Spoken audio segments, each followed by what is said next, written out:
Hello, Bernard, you're on the air. Yes, sir. Good evening. How are you today? Terrific, thank you. How about you? Not too bad. Just want to call today now to applaud Roger Grimes for every word that he had to say yesterday about Muskrat Falls, actually. All right. And because I think every word that Roger spoke yesterday was true facts in what really is going to happen to in regard to Muskrat Falls.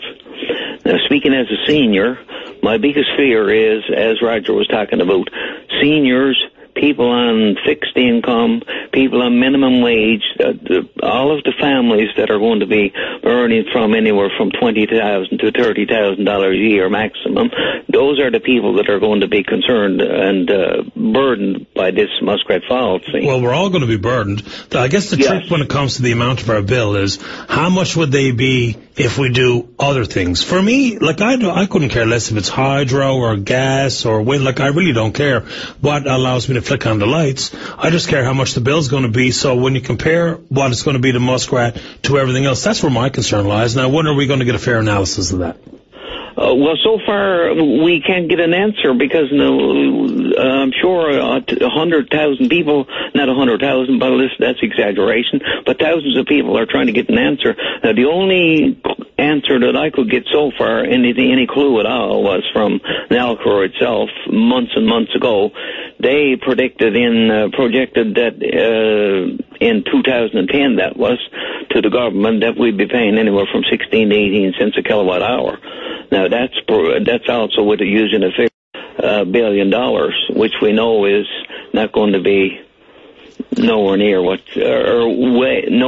Muskrat is going to cost. Now, in fairness, Minister Kennedy did have some numbers as it broke it down to an average consumption for a household and how much would be with Muskrat compared to refurbishment of Holyrood and da-da-da-da-da. So what we need now is when the final numbers are out, we need it broken down just like that. How much do the Holyrood refurbish, plus whatever the needs are? How much for gas, LNG or exploration and production offshore? How much for wind? How much for everything? Because that's ultimately what it's going to boil down to. I would suggest 95% of people, their concern simply is with the pocketbook and nothing else to do with Muskrat Falls. Yeah, for sure, because even using those figures that Nalcor already projected, 16 to 18 cents, that's going to put us 17 cents a kilowatt hour on the average. Now, with any overruns at all, we all know that that's going to be going over 20 cents, which is double what we're paying now. We don't know anything. People are guessing that, but whatever we do, there's going to be an increase in our bill and a potential for cost overrun, no matter what it is we do to generate power, I would guess. What do you think? Yeah, we're well aware of that also, but if you study our electric rates over the past 10 to 15, even going back 20 years, our average electricity rate has only risen about 4 to 5 cents maximum per year. Now, I doubt if it's going to, even with the cost of oil or whatever going up, it's not going to change a great lot. And that won't give us, in the next 6 to 8 years, won't give us anywhere with a double electricity rates, for sure. In your opinion, sir, what do you think we should do? I think that wind farms like is in St. Lawrence and different places, and which is becoming popular all around the world, is a much sensibler answer to this electricity shortage that Dunderdale and Kennedy are talking about, and we're going to be shivering and going to be covered in blankets. Now, my idea about us shivering and being covered in blankets is because our light bill will be shut off because we couldn't afford to pay it. Well, hopefully that's not the case for you or anyone else, sir, nor do I don't accept it for 1 second that we're going to be turning off the lights because we can't generate power.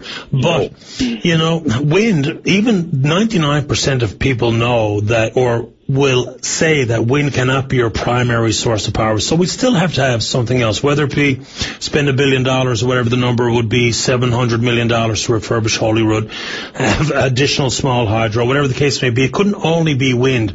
So that puts us in a spot where it's do wind, which could be the right answer. I don't know. There was a great plan apparently for 700 megawatts in the Trapassi Barrens, but we still have to do other things to complement the wind. So I just wonder, will we get a really firm number when the government releases it so we can have an honest-to-God look at it and know for sure every man and woman who pays taxes and pays light bills in this province, can we really get the numbers and sink our teeth into it?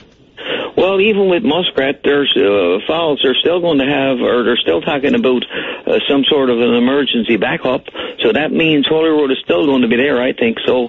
And if it's going to be still there, that could be their backup for failure in case the wind fails. You're absolutely right, Bernard. Yeah, Holyrood could indeed be the backup system for wind power, with no question about that. You'd have to spend the money to make it efficient and lower the environmental concerns that are always attached to Holyrood. But you're absolutely right on that case, sir. But does that mean it's the right thing to do? I'm not sure. I really don't know.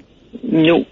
I think Muskrat is going to be a big mistake, and I think really what Muskrat Falls is going to do to this problem is bankruptcy. Well, it's not going to bankrupt the province, because you and I paying for it, the province isn't going to be in a problem at all. And plus, the federal government, if the loan guarantee goes through, they're going to be on the hook for a big chunk of it. It's going to be anything but something good for 50% of the people in this land, that's for sure. Bernard, why do you think the government, what would be the motivation to go ahead with it if it is not the right thing for you and I?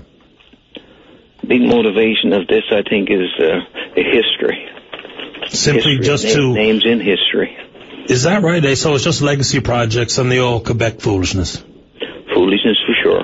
We can wait until the contract with Quebec is done, and we'll be just as well off much more better off than this Muskrat deal. I think so. Listen, Bernard, there's a lot of people that think the exact same thing you do. I'm really looking forward to the final numbers being released, to hope that there's a realistic debate, to hope that there's still an option available to the government to walk away if it's not the right thing to do. All of those things remain to be seen, but I sure appreciate your call today.